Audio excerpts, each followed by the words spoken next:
Vanessa Blake sat in the courtroom with her back straight and her chin held high, though inside, a storm raged. Her soon-to-be ex-husband, Eric Blake, was seated just a few feet away, whispering something to the woman beside him, Melissa, the pregnant mistress who had helped dismantle their marriage. The room buzzed with quiet tension. Lawyers shuffled papers. A bailiff called out names. Then came Vanessa's voice, calm, clear, and unwavering. "Your Honor," she said, standing up. "Before we proceed, I'd like to call one more witness." Eric turned sharply. His smile faltered. Melissa froze beside him. There was a flicker of confusion, then something deeper, fear. The courtroom door opened. The click of heels echoed across the tile floor. Every head turned to look. The witness stepped inside, and when Eric saw who it was, the color drained from his face. His mouth moved slightly, but no words came out. He never expected this. Not her. Not today. Vanessa didn't look at him. She didn't need to.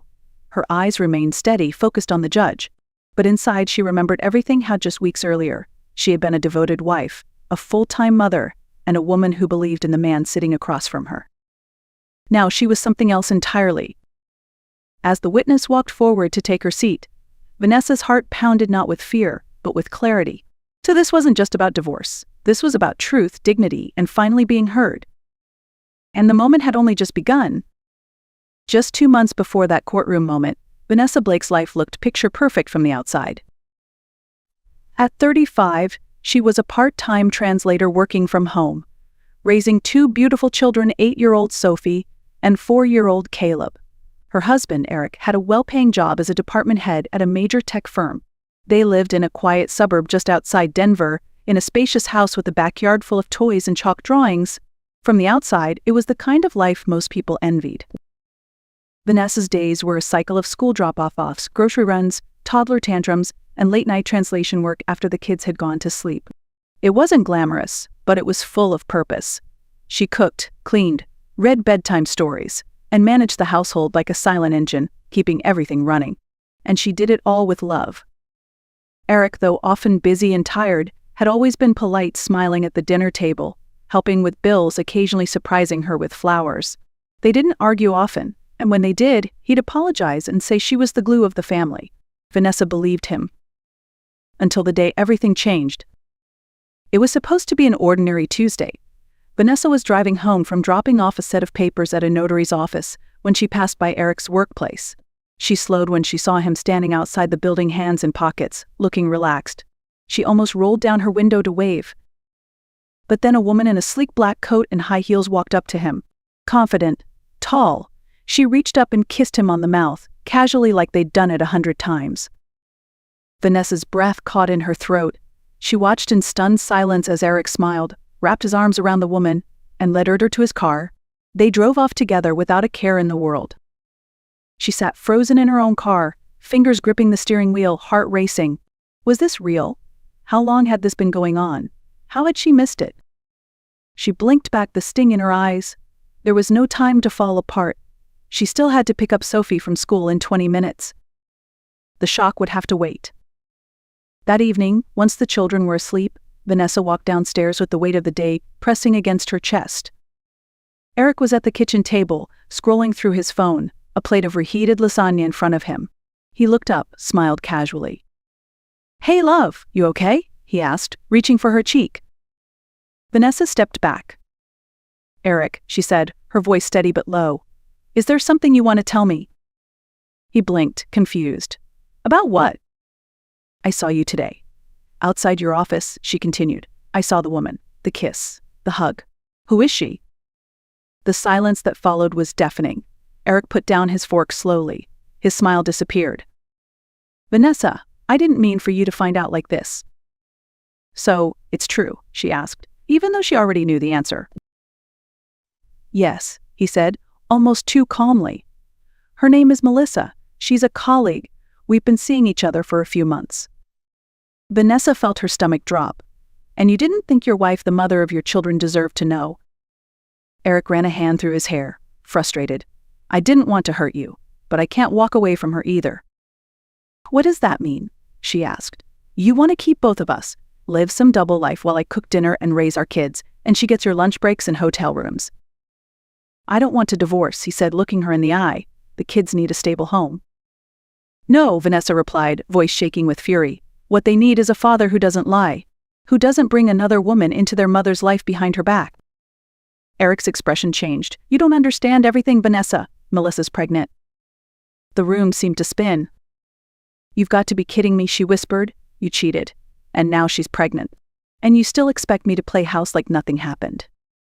I'm sorry, Eric muttered, but I'm not leaving her either. I can't. Vanessa backed away from the table. Then you're making this easy. I'm filing for divorce. First thing tomorrow. Eric's voice hardened. You do that and you'll regret it. I'll take the kids, the house. You won't walk away with much. Think about what you're doing. Her eyes narrowed. Don't threaten me, she said. Try to take my children and you'll see exactly what I'm capable of. She turned and walked out, tears rising but her spine straight. A part of her had just snapped, and it wasn't coming back.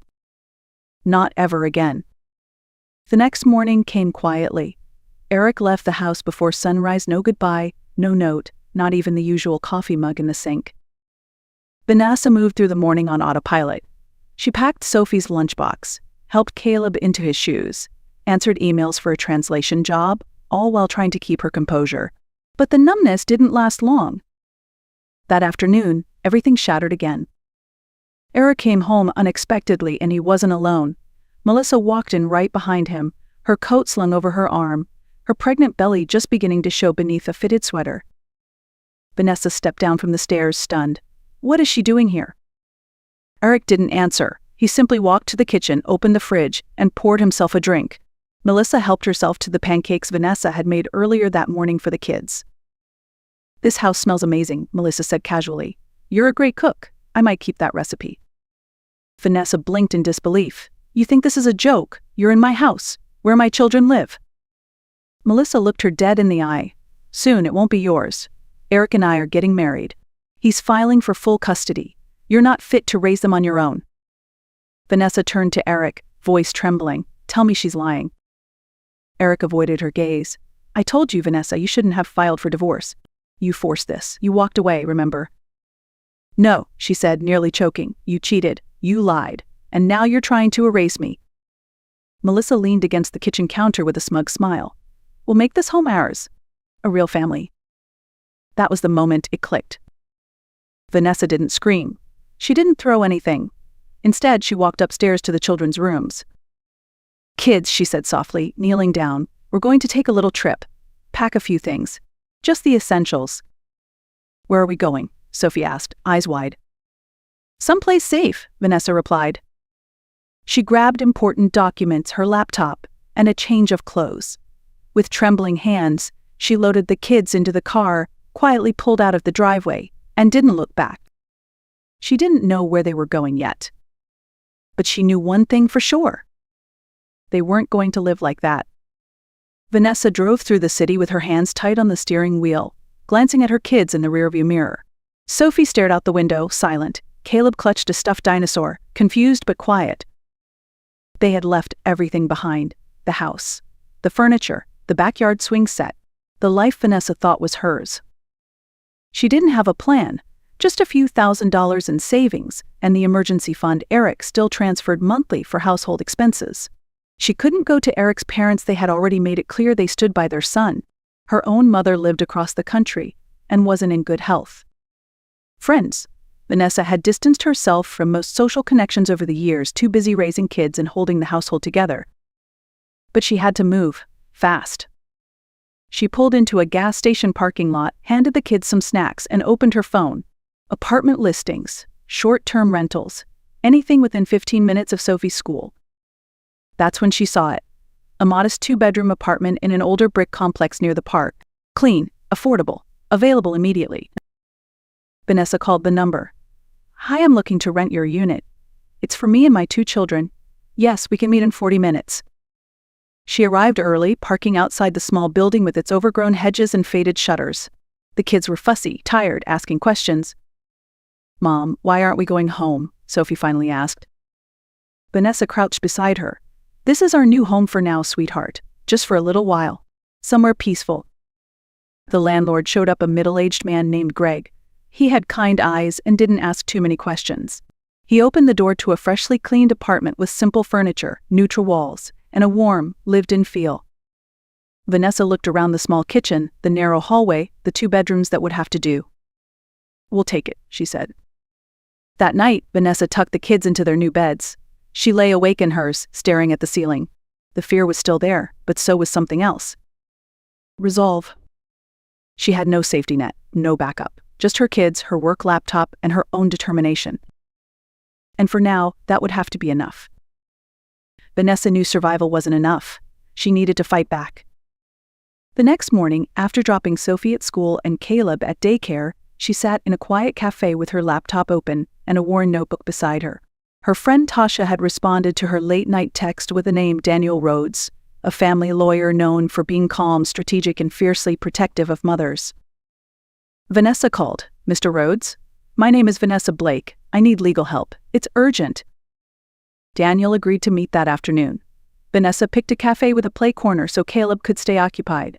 When Daniel arrived tall, soft-spoken, wearing a blue shirt with rolled-up sleeves, he sat across from her and opened a leather-bound notebook. "Tell me everything," he said gently. And she did. Vanessa explained the affair, the pregnancy, Eric's threats, the day she fled with her children, and the current living situation. Her voice cracked only once when she mentioned Melissa eating pancakes in her kitchen. Daniel nodded slowly. "Vanessa, you're not alone. Family courts don't just hand over children to the higher earner. You're their primary caregiver. That counts for a lot." She exhaled for what felt like the first time in days. "But Eric's determined," she said. "He wants the house. The kids. He thinks I can't survive without him." Daniel's eyes sharpened. "Then he underestimates you." He instructed her to start documenting everything: receipts, texts, voice notes, a record of every drop-off, every meal made, every night spent rocking a sick child to sleep. Evidence of parenting, love, and labor. Meanwhile, Eric continued his campaign with arrogance. He filed a counterclaim for full custody and full property ownership. To the court, he painted Vanessa as unstable, unreliable, financially incapable. But Vanessa had receipts, literally. Months of bank transfers showing she paid utilities. Photos of the kids' school projects, dentist visits, birthday parties she planned solo. Witnesses from school and daycare who had never once met Eric. The moment of reckoning came at the second hearing. Daniel stood confidently as Vanessa's attorney. "Your Honor," he said, "we'd like to call a witness." Eric leaned back in his chair, smug. But when the door opened, his eyes widened. His own mother stepped inside. She had been quiet throughout the entire ordeal, choosing not to take sides. But now she had enough. She testified to Vanessa's devotion. She admitted she hadn't even known about Melissa until Vanessa told her. She revealed that Eric had been seeing Melissa for nearly a year and had lied to everyone. The courtroom shifted. The judge frowned. Melissa looked like she wanted to disappear. Eric said nothing. Vanessa sat still, calm but vibrating inside. For once, the truth wasn't being questioned. It was finally being heard. The final ruling came 3 weeks later. Vanessa sat alone on a wooden bench outside the courtroom, hands clasped tightly in her lap. She had done everything she could, gathered evidence, showed up, told the truth. Now, all that remained was the judge's decision. When the clerk called her name, she stood tall and walked in. The judge read the verdict slowly, each word striking like a drumbeat. Vanessa would retain primary custody of Sophie and Caleb. Eric would receive visitation rights, alternate weekends, supervised if necessary. The house would be sold, and proceeds split evenly. Eric's petition for full custody and sole ownership was denied. Vanessa blinked, barely breathing. The judge's voice faded into the background as relief flooded her chest like warm water after a storm. She had done it. Melissa didn't even show up that day. According to mutual acquaintance, she had left Eric just 2 weeks after the last hearing too, overwhelmed by the mess he had dragged her into. "I'm not cut out for this," she had reportedly said. Eric moved into a small condo on the other side of town. His visits with the children were polite but infrequent. The man who once promised forever now looked like a stranger at the door. Vanessa, meanwhile, settled into her new apartment with quiet pride. She replaced the curtains, painted the walls, built a bookshelf with Sophie, planted herbs on the windowsill with Caleb. Piece by piece, she created something new, something hers. No longer just a survival story. but a beginning. And this time, one she wrote herself. Some nights, after the kids were asleep and the apartment was quiet, Vanessa would sit by the window with a cup of tea, watching the city lights blink in the distance. She still thought about the house sometimes, the garden, the kitchen where Caleb took his first steps, the hallway where Sophie once taped up her finger paintings. But she no longer missed the life inside those walls. What she had built now, though smaller, simpler, and quieter, was hers. Every corner of it had been fought for, every moment earned. People often asked her how she found the strength to leave. The truth was, she didn't feel strong when she left. She felt scared, alone, shaken to her core. But the thought of raising her children in a home built on lies, of teaching her daughter to tolerate betrayal, or her son to normalize disrespect, that was what gave her the courage to walk out the door. She didn't leave because she stopped loving. She left because she started remembering how to love herself too. To those listening, Vanessa has one thing to say. If you are stuck in something that's quietly breaking you, don't wait for it to fall apart completely. You don't need the world to believe you. You don't need to be perfect. You just need to be honest with yourself, first. She smiles now, not the smile of a woman who won, but of someone who reclaimed what mattered most: peace, freedom, and the right to begin again. And if you've ever had to stand up and walk away from something that once felt like your whole world, know this. You are not alone. Your story matters. And sometimes the quietest revenge is simply living well. If Vanessa's story spoke to you, leave a comment below. Share your journey or support someone who's in theirs. Like this video if you believe in healing. Subscribe for more stories like this, real, raw, and told with heart. Because here we tell the truth. And the truth always rises. Evelyn Harper sat in her own living room, her back straight, her eyes calm though the air was thick with tension. Across from her, Melissa, her newly daughter-in-law, smiled with the polished charm of someone convinced she had already won. A notary shuffled papers beside her, the crisp sound echoing like the countdown to a verdict. For a moment it looked like Evelyn was cornered, a 68-year-old widow about to surrender everything she had worked for. But then she leaned forward, her voice steady and sharper than the edge of a blade. "Perfect timing," she said softly, "but before we sign anything, we'll need to make a quick stop at the police station.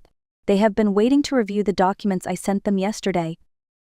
Melissa's face lost its color in an instant. The notary froze mid-motion, his pen hovering above the papers. And Evelyn smiled. If you are watching this, you are probably wondering how things came to this moment. How did a grandmother who had given everything for her only son end up being treated like a burden? How did her daughter-in-law think she could erase her independence with a few strokes of a pen? And more importantly, how did Evelyn turn the tables in the most unexpected way? This story begins just 2 days earlier. What started as a celebration of love became the most humiliating 24 hours of Evelyn's life. Yet it also set the stage for the most powerful act of defiance she would ever make. Buckle up, because this is not just about betrayal, it is about resilience, memory, and a lesson no one in Evelyn's family would ever forget. 2 days earlier, Evelyn Harper walked into St. Matthew's Church, the same place where she had once promised her life to her late husband more than 3 decades ago. The stained glass windows glowed with morning light, and the organ's music echoed through the vaulted ceiling. It should have been a day filled with joy. Her son Daniel was marrying the woman he loved. For Evelyn, it was supposed to be a moment of peace, the start of a new chapter where her family finally felt whole again. Melissa, the bride, looked radiant in lace and satin. Her smile lit up the aisle as she walked toward Daniel. And Evelyn thought maybe, just maybe, she and Melissa could finally build a bridge. After all, Melissa was carrying her future grandchild. Evelyn had dreamed of becoming a grandmother, of sharing bedtime stories and family recipes, of filling her small apartment with laughter again. She thought this was the beginning of that dream. What no one in that church knew was the cost behind the celebration. Evelyn had scraped together $15,000 from her modest savings to help pay for the wedding and the couple's new home. That money did not come easily. It came from years of pinching pennies, choosing generic cereal over name brands, walking instead of driving to save gas, even skipping meals on hard days. Every dollar was soaked with sacrifice.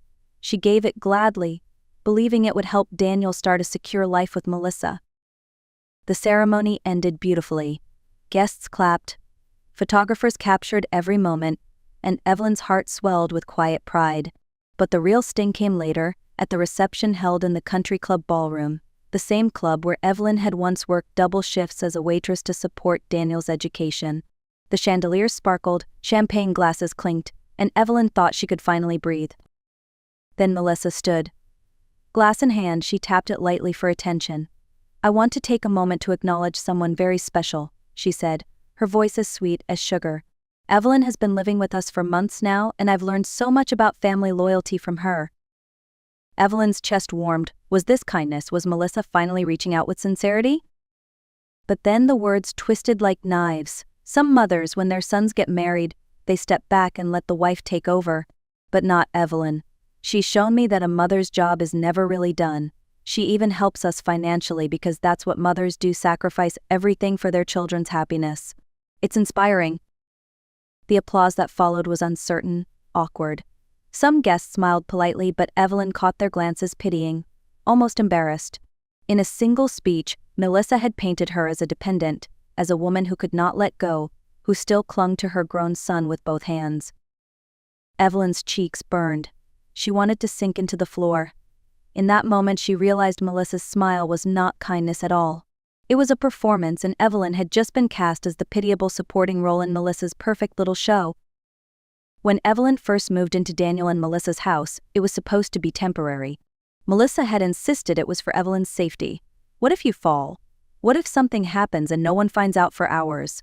she had said with tears in her eyes, her hand resting on Evelyn's arm. The concern seemed genuine, and Daniel echoed his wife's worries. He reminded Evelyn that she had lived alone since her husband passed away, and he thought it would be good to have her close, just until they found a smaller place for her. Evelyn reluctantly agreed, believing her son was trying to protect her. But slowly, things shifted. The guest room became Evelyn's room. Melissa began introducing her to neighbors as our live-in family helper. The $15,000 Evelyn had contributed toward their down payment was no longer a loan, it was now referred to as a gift.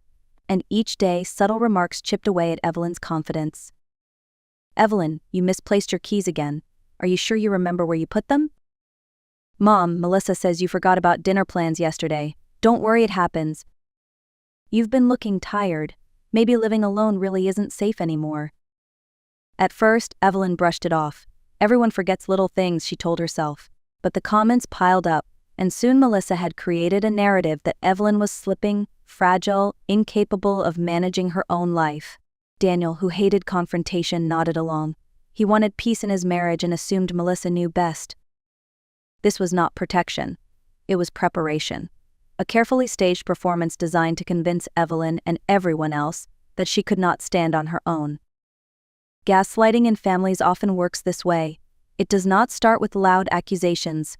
It starts with whispers, with concerned tones, with small stories repeated until they feel true. Over time, even the strongest people begin to doubt their own memory. Evelyn had raised Daniel alone, worked long nights, managed bills, cooked meals, survived loss, yet suddenly she was being treated as if she could not be trusted to remember whether the stove was on. Meals became another battleground. Melissa would helpfully remind Evelyn that she had forgotten to add salt, or that she had repeated a story twice at dinner.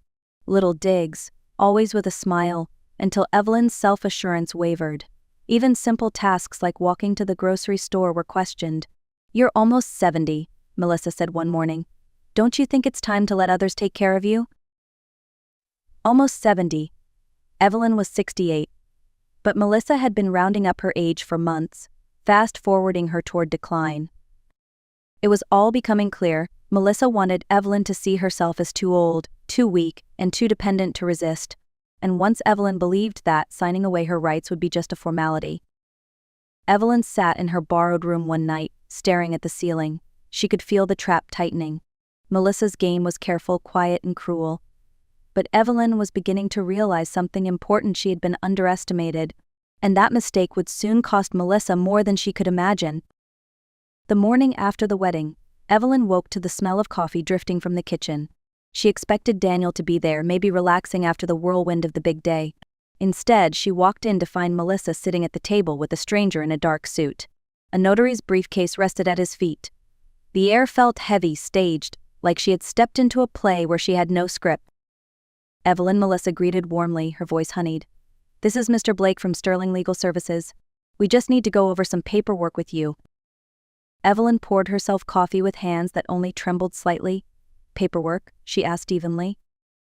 Melissa exchanged a quick look with the notary. Daniel and I have been talking. We think it's time to make some changes. You've been so generous with the house down payment, and we want to make sure you're properly cared for as you get older.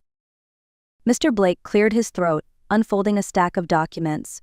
Your son and daughter-in-law have arranged for you to move into Golden Oaks Assisted Living. They've already put down a deposit. Lovely facility. 24-hour care, social activities, medical supervision. Evelyn's mug hit the table harder than she intended, without asking me. Melissa tilted her head with practiced sympathy. We wanted it to be a surprise. Daniel has been worried about your safety, and honestly, you have seemed a little forgetful lately. Forgetful. That word again. Evelyn's jaw tightened. And the house? She asked quietly. My name is on the deed alongside Daniel's. Melissa's smile never faltered, though her eyes gleamed with calculation. That's part of what we need to discuss. We've decided to refinance, and it would be simpler if the property was only in our names. Cleaner paperwork, you understand. As for the $15,000, consider it a wedding gift. Evelyn set down her cup with deliberate calm. Where is Daniel? Shouldn't he be here? He's at the gym, Melissa replied without hesitation. He finds this kind of financial talk stressful, so he left it to me. New lead stress, you know how it is. Evelyn nodded slowly. She did know. Daniel had always avoided confrontation. He was still doing it at 42, letting others handle his mess. But Evelyn wasn't 12 anymore, writing letters for him to get a bicycle. She was his mother, and she knew better than anyone, if she signed those papers today, she would never get her life back. That night, long after Melissa had gone upstairs and the house had fallen silent, Evelyn sat in the dim glow of a small lamp. Her heart pounded, but not with fear, with clarity. For the first time in days, her mind felt sharp, focused, determined. Melissa thought she was orchestrating the perfect trap, but Evelyn had been through too much in life to surrender so easily. She had raised a child alone, worked nights, buried a husband, and built a life brick by brick. That kind of resilience doesn't disappear because someone calls you forgetful. She walked quietly to the closet in her room and pulled out a small fireproof box she had carried from her apartment. Melissa had insisted months earlier that it should be stored somewhere safe in their master bedroom closet. Evelyn hadn't argued then, but now she had moved it back. Her fingers brushed across the cool metal as she clicked it open. Inside were the papers Melissa had assumed were out of Evelyn's reach. The first document Evelyn lifted was the original deed to the house, clearly showing both her name and Daniel's. Next came the canceled check for $15,000. The memo line neatly written house down payment loan. Not gift, not donation, loan. Evelyn smiled grimly. Paper doesn't lie. But the most important set of documents was at the bottom, the power of attorney forms Daniel had urged her to sign 6 months earlier. At the time, Melissa had framed it as a precaution, just in case something happens to you. Daniel can help manage your affairs without going through the courts. It's really common for people your age. Evelyn had read every word carefully before signing, and with the quiet guidance of a trusted attorney, she had added one critical clause. The power of attorney would only be valid if 2 independent physicians confirmed she was no longer competent to manage her own affairs. Unless doctors declared her unfit, she alone remained in charge. Melissa hadn't known about that clause. She thought Evelyn had blindly signed her independence away. That ignorance was about to become her downfall. Evelyn laid the documents out across her bed like weapons ready for battle. Each piece of paper was a shield against manipulation, a testament to her foresight. Melissa had underestimated her because of her age, but Evelyn had something Melissa lacked: decades of experience anticipating problems and protecting herself. Her phone buzzed on the nightstand. A text from Daniel. Sorry I missed the meeting this morning. How did it go with the paperwork? Evelyn stared at the message for a long time. No apology for excluding her from the decision. No acknowledgement of the ambush, just a casual inquiry about whether she had signed away her future. She typed back slowly, "We'll need to discuss it when you get home." A reply came instantly. "Actually, I'm staying at a friend's tonight. Melissa can catch me up tomorrow." Evelyn set the phone down. Her son had once looked to her for strength. Now he had abandoned her to the schemes of his wife. But Evelyn knew something Melissa didn't. This game wasn't over. In fact, it had only just begun. The next morning, Evelyn decided it was time to face Melissa head-on. She woke early, put on a fresh blouse, and prepared her famous blueberry pancakes. The smell filled the kitchen, a scent tied to decades of mornings when Daniel was a boy, sitting at the table dreaming about the future. It was no accident that Evelyn chose that recipe. It was her way of reminding herself and Melissa that she was far from helpless. Melissa floated into the kitchen in a silk robe, her hair perfectly arranged even before coffee. "Well, don't these smell wonderful?" she said, sliding into a chair. "What's the occasion?" "No occasion," Evelyn replied evenly, flipping a pancake onto Melissa's plate. "I just felt like cooking." Melissa cut her pancake neatly, then gave a little smile. "I hope you've had time to think about our conversation yesterday. Mr. Blake can come back this afternoon if you're ready to move forward." Evelyn took her seat across the table, knife and fork poised, but her eyes sharp. "I have been thinking," she said slowly. "In fact, I'd like to ask you something." Melissa nodded, still smiling. "Of course." "What specific incident convinced you I needed assisted living? Was it a fall? Forgetting to turn off the stove? Wandering outside at night?" Melissa's fork hesitated in mid-air. "It's not about one incident, Evelyn. It's the overall picture. You've been vulnerable." "Interesting," Evelyn said. "Because I've been tracking a few things myself." She pulled a small notebook from her cardigan pocket and set it on the table. "March 15th. You told Daniel I'd left the stove on after breakfast. Except that day, I used the toaster. No stove at all. March 22nd. You said I forgot about dinner plans. Except you had canceled that morning. April 3rd. You suggested I couldn't follow conversations. In truth, you were whispering."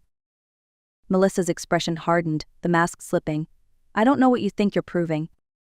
"That you've been documenting minor details, twisting them into signs of decline," Evelyn said firmly. "You've been building a case against me." Melissa pushed back her chair, her smile gone. "You're being paranoid, Evelyn." "Paranoid?"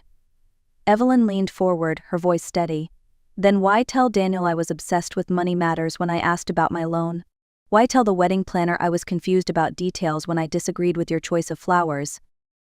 Melissa's jaw tightened. "You've crossed a line." "No, Melissa," Evelyn said, pulling a folder from her bag and spreading the papers across the table. "This is the line. The loan agreement with my signature, the deed with my name, and the power of attorney you thought you controlled but don't. Every lie you've told crumbles against the truth." Melissa's face went pale, her composure shattered. For the first time, Evelyn saw the woman behind the smile, calculating, cold and cornered.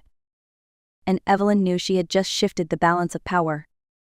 That afternoon, the doorbell rang right on time. Mr. Blake, the notary, stepped inside with his briefcase, expecting routine signatures and polite smiles. Instead, he walked into a kitchen table covered in neatly stacked documents. Evelyn sat at the head of the table, posture straight, eyes clear, while Melissa hovered nearby, her charm stretched thin. "Mrs. Harper," Mr. Blake began, "I understand you're ready to finalize the assisted living arrangements today." Evelyn folded her hands. "Actually, Mr. Blake, we'll be discussing something else. Before we go any further, are you familiar with this state's elder abuse laws?" The notary hesitated. "That's not my specialty." "Then allow me to educate you," Evelyn said calmly, sliding a paper toward him. "Financial exploitation of an elder is a felony, punishable by up to 10 years in prison, plus full restitution. Now why don't you take a look at these?" She gestured to the pile. Mr. Blake adjusted his glasses, flipping through the papers. His brow furrowed as he read the original loan agreement, the house deed showing joint ownership, and the physician's letter confirming Evelyn's mental competency. Each document tightened the noose Melissa had thought she was weaving around Evelyn's neck. Instead, it was closing around her own. Melissa tried to intervene, her voice sharp. "This is outrageous. She's twisting everything. These papers don't change the fact that she's unsafe living alone." Evelyn's eyes didn't leave the notary. "Unsafe? Or simply inconvenient to you?" She pulled out one last sheet. "This is an email from Melissa to my son, her own words, written 2 months ago. We need to move faster on the Evelyn situation. She's asking too many questions about the money. Tell me, Mr. Blake, does that sound like concern for my well-being?" The color drained from Melissa's face. The notary closed his briefcase abruptly, his professionalism slipping. "Mrs. Harper, I think perhaps I should excuse myself." "You're already involved," Evelyn replied evenly. By presenting fraudulent documents without verifying my consent, you've stepped into dangerous territory. If this continues, you'll be an accessory." The room fell silent. Melissa's hands clenched at her sides, her carefully built narrative collapsing in front of her eyes. Evelyn didn't raise her voice. She didn't need to. The truth, laid out in black and white, was louder than any accusation. For the first time, Melissa realized she was not dealing with a helpless old woman. She was standing across from an opponent who knew exactly how to fight back. 2 days later, Evelyn opened her apartment door to find a woman about her age standing there with a plate of homemade cookies. Her hair was perfectly styled, her jewelry understated but elegant. "Mrs. Harper," she said softly, "my name is Patricia Collins. I'm Melissa's mother." Evelyn invited her in, curious. Patricia sat down in the small living room and placed the cookies on the coffee table. Her eyes, tired but steady, met Evelyn's. "I owe you an apology. I raised a daughter who believed manipulation could replace honesty, and I am here to make it right." From her purse, Patricia pulled an envelope thick with cash. $15,000, she said. "What Melissa took from you. You don't deserve to carry the weight of her choices." Evelyn's throat tightened. "This isn't your debt to repay." "In my family, responsibility is shared," Patricia answered firmly. "My husband built his name on integrity, and I won't let our daughter's actions destroy that. Please, take it." Evelyn accepted the envelope slowly, the weight of it both heavy and liberating. It wasn't just about the money, it was proof that someone else saw the truth. Patricia's eyes glistened as she continued. "Melissa has done things like this before. Credit cards in college, bank accounts from her first husband's elderly father. We covered it up, hoping she'd change, but she hasn't. And now Daniel is the one paying the price." The words landed like stones. Evelyn thought of her son blindsided by the woman he trusted most. She also thought of the unborn grandchild who would soon enter this fractured family. That afternoon, Evelyn called Detective Harris, the officer she had spoken with earlier, about her suspicions. "I want to move forward," she said firmly. "Melissa needs to be held accountable." A week later, police arrived at Daniel and Melissa's home. Melissa was arrested for attempted financial exploitation and coercion. Daniel called his mother, his voice hollow with shock. "Mom, I don't know what to say." "You don't have to," Evelyn replied. "Just remember, this love doesn't excuse betrayal, and integrity always matters." Melissa faced charges, and Daniel, heartbroken but wiser, filed for divorce. Evelyn, meanwhile, settled into a modest apartment across town. It wasn't the life she once imagined, but it was hers, safe, steady, and free from the shadows Melissa had tried to cast.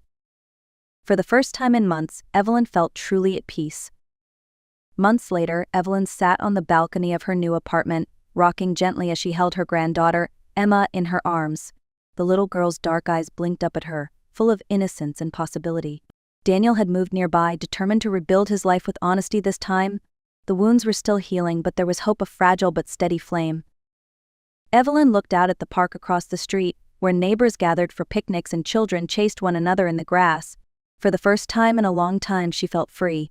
She was no longer someone's burden, no longer someone's target. She was herself, strong, capable, and unbroken. Her story was a reminder that age is not weakness, it is experience, it is foresight.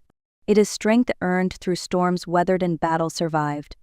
Melissa had tried to erase her independence, but instead she had revealed Evelyn's resilience. As Evelyn kissed her granddaughter's forehead, she whispered, "Never let anyone convince you that you don't matter." And to you, dear listener, remember this: boundaries protect love, truth outlasts lies, and no one, no matter how clever, can silence the strength of a determined heart. If this story moved you, please like, share, and leave your thoughts in the comments. Your voice matters here. The champagne glass slipped from my fingers, shattering against the marble floor, as Rebecca Mitchell's words echoed across the grand reception hall. "This is the family embarrassment we're stuck with," she announced with a smile so polished it could have been rehearsed. Her manicured hand brushed my shoulder lightly, almost as if dismissing me in front of her wealthy parents and 200 wedding guests. I felt every pair of eyes turn toward me. The 55-year-old widow in the navy dress, standing awkwardly near the back.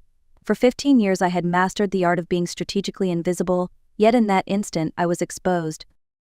"My name is Evelyn Parker, though most people simply call me Eve.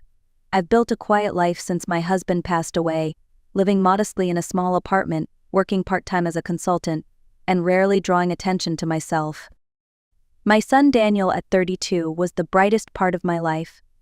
Watching him smile that day, seeing him so happy, reminded me of when he was a boy chasing fireflies in the yard. I wanted nothing more than for his marriage to be a true beginning. But standing in that reception hall, I could feel the air shift. Robert Mitchell, Rebecca's father, froze with his champagne flute halfway to his lips, his face drained of color, his eyes narrowing as if he were staring at a ghost from his past. "Evelyn Parker," he whispered, his voice cutting through the hum of music and laughter. "Wait, aren't you the woman from the acquisition meeting 3 years ago, the investor who bought my company?" The words landed like thunder. Murmurs rippled through the room as Rebecca's confident smile faltered. Patricia Mitchell, the family matriarch, raised her hand to her throat, her glittering diamond bracelet catching the chandelier light. I stood perfectly still, my grandmother's pearl necklace cool against my skin, knowing with absolute certainty that my carefully constructed privacy had just crumbled. I was no longer invisible, and the truth about who I really was had begun to surface. The next morning I woke with the same uneasy feeling twisting in my stomach. Robert Mitchell's recognition at the wedding had cracked open a door I had worked for 15 years to keep closed. Sitting at my kitchen table with a cup of coffee, I realized it was time to revisit the past, the part of my life no one outside my late husband and I ever knew. Thomas Parker was more than my husband, he was my partner in every sense. We were both engineers who had met in Silicon Valley back when the tech world still felt like the Wild West. He had a gift for seeing potential where others saw only impossibility. One evening in 2010, he came home with an idea scribbled on the back of a napkin, a power management system that could double smartphone battery life without increasing cost. At first I thought it was just another one of his sketches, but over the next 2 years, that sketch became a working prototype. By 2012, the patent sold for $25 million. We had thought naively that it would be enough to retire comfortably and perhaps help Daniel pursue his dreams. We had no idea that this was only the beginning. Instead of spending recklessly, Thomas and I chose to invest. At first, we stayed cautious: blue-chip stocks, government bonds, and well-located real estate. But as Thomas gained confidence, he started spotting undervalued companies that later became industry leaders. He had an instinct, a kind of quiet genius that never sought the spotlight. I was his sounding board, the one who ran the numbers, who reminded him to keep patience at the center of every decision. Year by year, our portfolio grew. What had started as $25 million doubled, then tripled. By the time Thomas passed away in 2020, our investments had grown to more than $800 million. And through it all, we lived like ordinary people, driving reliable cars, shopping at regular stores, paying bills like everyone else. Daniel never suspected. When he asked about our finances, I told him we had enough from his father's settlement and pension to live comfortably. He believed me, and perhaps in some way I wanted him to. He worked hard, built his career, saved for his home, and built his life with values that were his own. I didn't want him to grow up entitled or careless with money. But as I sipped my coffee that morning, I realized the very secret I had kept to protect my son was the same one now threatening to unravel everything. Rebecca Mitchell had seen enough to be suspicious, and suspicion in the wrong hands is dangerous. I knew then that the quiet life I had so carefully built was about to collide with a storm I could no longer avoid. The wedding reception still lingered in my mind like an unresolved chord. What should have been Daniel's happiest day had turned into a battlefield of unspoken questions. After Robert Mitchell's outburst, I slipped away quietly, leaving the grand hall before more whispers could follow. I told Daniel I was exhausted, but the truth was, I needed space to think. The following morning, I received a call from my son. His voice carried a mixture of confusion and worry. "Mom, I need to understand what happened last night," he said. "Rebecca's father pulled me aside after you left. He asked questions about Dad's patents, about whether you were involved in business deals. He acted like you were some kind of major investor." I listened in silence as Daniel paced on the other end of the line. He reminded me so much of Thomas when he was under pressure, his brow furrowed, his hands restless, his voice strained. But unlike Thomas, my son wasn't trained to navigate financial storms. He lived in the world of marketing and client meetings, not acquisitions and corporate buyouts. "Mom," he pressed, "is there something you haven't told me about our family's finances?" The words cut deep. For years, I had hidden the truth not to deceive him, but to give him a life built on his own accomplishments. And yet, in that moment, all he could feel was betrayal. I wanted to explain, but before I could, a text lit up my phone. It was from Rebecca. "Margaret, I think we should have lunch today. There are some things David and I would like to discuss with you." I showed the message to Daniel when we met later that morning. His expression shifted from confusion to alarm. He knew as well as I did that his wife was not the kind of woman who let go of unanswered questions. Rebecca's mind worked like a chess player's, always calculating, always several moves ahead. At the wedding she had exposed me as a supposed embarrassment, but now she seemed determined to expose something far more valuable, the truth about my hidden wealth. And as much as I wanted to shield my son from it all, I knew one thing with certainty: Rebecca wasn't going to stop digging. Not until she found what she was looking for. Rebecca chose the most expensive restaurant in town, a place where the table linens were pressed crisp and the waiters glided like dancers. She was already seated when Daniel and I walked in, 45 minutes early, dressed in a tailored cream suit I had seen featured in a fashion magazine. Her hair gleamed under the afternoon sun, styled as if she were attending another wedding instead of a casual family lunch. "Evelyn, Daniel, thank you so much for coming," she said with a bright smile as she stood to embrace us both. I could see the calculation behind her green eyes as they flickered over my simple black dress and modest jewelry. I ordered us a Bordeaux to celebrate being family. The bottle waiting on the table likely cost more than most people spent on groceries in a month. Rebecca poured with elegance, making sure the label faced outward so we all recognized its prestige. "This is lovely," I said, settling into my chair, though perhaps a bit extravagant for a family lunch. Rebecca's smile never wavered. "Oh, I don't think anything about our family is casual anymore." Her tone was sweet, but the message behind it was sharp. "I spent some time last night talking with Daddy about his business experiences. He mentioned fascinating stories about corporate acquisitions and the kind of discreet investors who prefer to remain anonymous." Daniel frowned. "Rebecca, what does that have to do with lunch?" She ignored him, focusing squarely on me. "You know, Evelyn, I studied business at Wharton. I find corporate finance absolutely captivating. Daddy said the woman at the Mitchell Holdings acquisition meeting 3 years ago had a certain presence, quiet, elegant, but clearly in control. He thought she carried herself like someone used to making important decisions." Rebecca reached into her purse and pulled out her phone. With a satisfied smile, she slid it across the table. On the screen was an old news clipping from the day of the acquisition, a blurry photograph of the signing ceremony. Among the lawyers and executives stood a woman in a navy dress, her face only partly visible. "The picture isn't perfect," Rebecca said, her tone almost casual. "But the posture, the height, the way she holds her purse, it's remarkably similar to yours." Silence spread across the table. Daniel's eyes shifted from the phone to me, the dawning recognition tightening his jaw. Rebecca leaned back, certain she had played her winning card.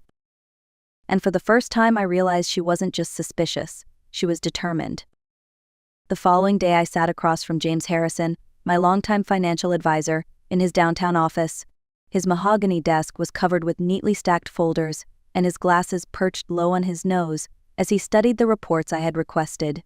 James had been with me since the early days, guiding Thomas and me as we turned a single patent sale into a fortune. If there was anyone I trusted, it was him. "Evelyn," he said, looking up, "this is an unusual request. Why are you suddenly asking me for a detailed profile of the Mitchell family's finances?" I folded my hands in my lap, because James, my new daughter-in-law, doesn't see me as family. She sees me as an opportunity, and I need to know what I'm up against. He tapped the stack of papers. "Well, it's more complicated than I expected. The Mitchell estate is mortgaged to nearly 80% of its value. Their investment accounts have been drained to maintain appearances. Most of their current income comes from consulting arrangements you indirectly created through Mitchell Holdings after the acquisition." I sighed, though it was hardly surprising. So they've been living on borrowed money and borrowed time. James nodded, and from what I can tell, Rebecca has been preparing herself to inherit and eventually manage the family company. But when you bought Mitchell Holdings and installed new leadership, you eliminated her future path. From her perspective, you took not only her family's security but her personal birthright. His words hit hard. I had never intended to dismantle anyone's dreams. I had only wanted to rescue a good company from poor management. Yet in doing so, I had unknowingly created an enemy in the woman my son had chosen to marry. James pushed another document toward me. There's more. Someone has been making inquiries about your shell companies, acquisition structures, and investment history. These are professional-level questions, Evelyn, not casual curiosity. My guess? Your daughter-in-law hired a private investigator. The realization sank like a stone in my chest. 15 years of carefully maintained privacy could unravel because one ambitious young woman wanted answers. James leaned back. Your structures are solid, but not impenetrable. If she digs deep enough, she could trace them back to you. My advice is simple: get ahead of this. Control the narrative before it controls you. I left his office with my thoughts racing. Rebecca hadn't married Daniel for love. She had married him for leverage. And if she thought I was a vulnerable widow with secrets to hide, she was about to learn I was far more prepared than she imagined. The following evening, Daniel and Rebecca arrived at my apartment. I had prepared for their visit carefully: a modest cheese plate, fresh fruit, and a moderately priced bottle of wine. Nothing extravagant, nothing to give away the truth about what I could really afford. Daniel looked tense, his jaw tight, his hands shoved in his pockets. Rebecca, by contrast, glided in like a professional negotiator arriving for a board meeting.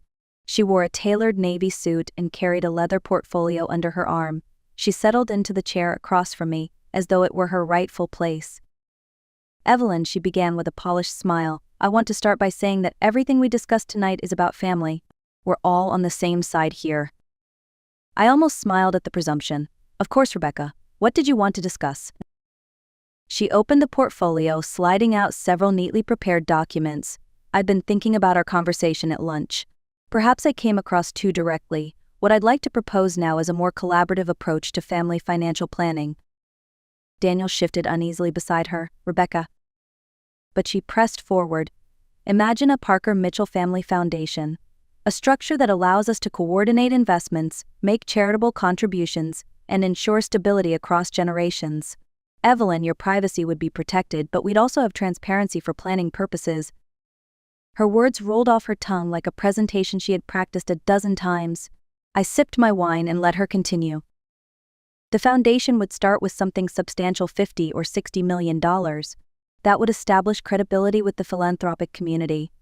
The board of trustees would include 3 members: you, me, and Daniel. Equal votes, equal say.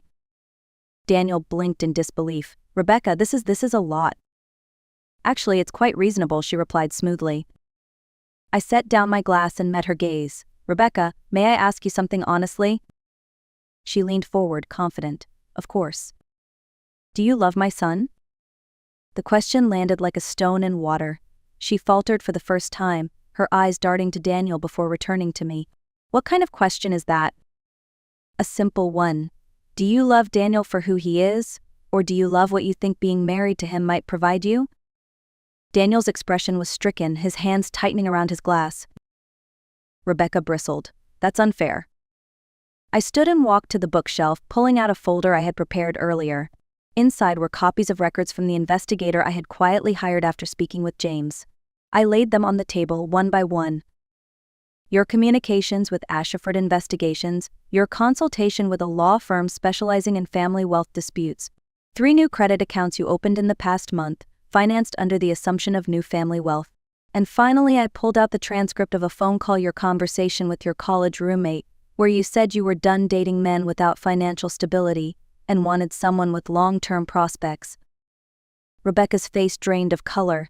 Daniel stared at her as though he didn't recognize the woman sitting beside him. Evelyn, she began weakly, you don't understand. No, I interrupted, my voice calm but firm. I understand perfectly. The question is whether my son does. Daniel's silence was heavier than any accusation. In that moment, I knew Rebecca's mask had finally cracked. 2 weeks later, the storm I had predicted finally broke. Rebecca had moved out of Daniel's apartment, filing for a legal separation. But her departure wasn't a retreat, it was a maneuver. Within days, my advisor James called me with an urgency I had never heard in his voice. Evelyn, we have a problem, he said. Someone has filed inquiries with the SEC about your investment structures. These aren't casual questions. They're building a case for potential violations, failure to disclose ownership, possible insider trading. It has Rebecca's fingerprints all over it. The news hit like a punch to the chest.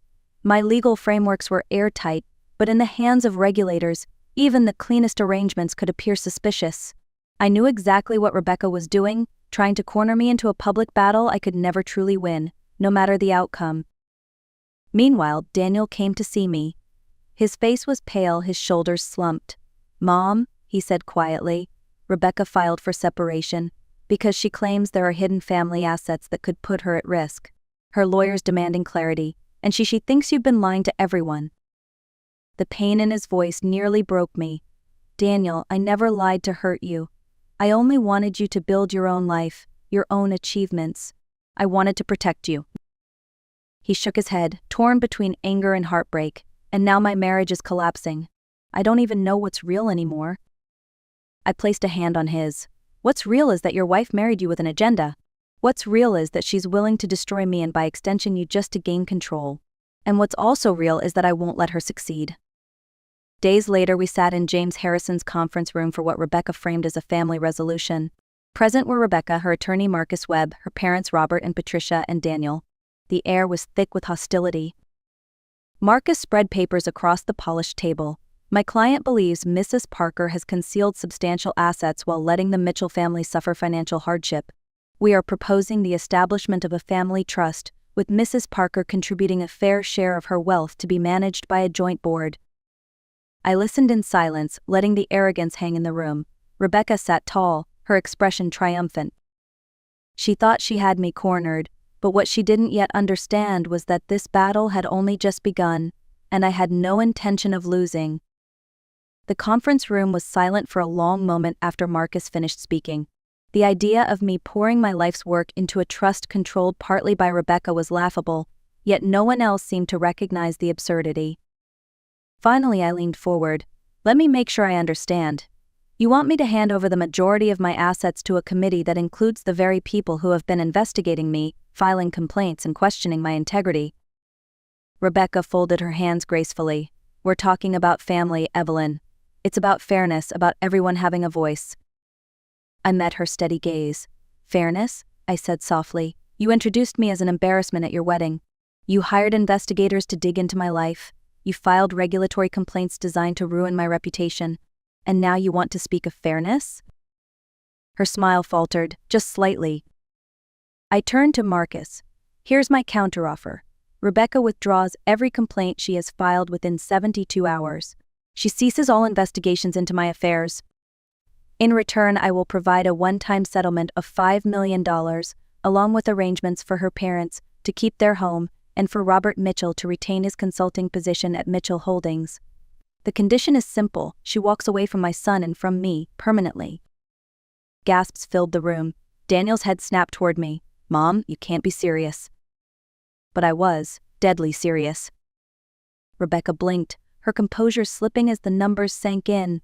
Marcus leaned in to whisper furiously in her ear. $5 million in hand was far more than she could hope to win through years of uncertain litigation. "This feels like you're buying the end of my marriage," Rebecca said finally, her voice trembling. I looked at her steadily. "Your marriage was built on a lie. I'm simply offering you an exit. Take the settlement and go live the life you've been chasing. Or refuse and watch your parents' finances collapse under the weight of their debt. Either way, I am done allowing you to exploit my family." The room hung heavy with tension. Rebecca's lips pressed into a thin line as she considered the reality before her. And in that moment I knew the outcome. Whether she took the money or not, Daniel would finally see the truth about the woman he had married. The call came the next morning at 11:47. James answered on my behalf, his voice calm as ever, while Marcus Webb confirmed that Rebecca had accepted the settlement.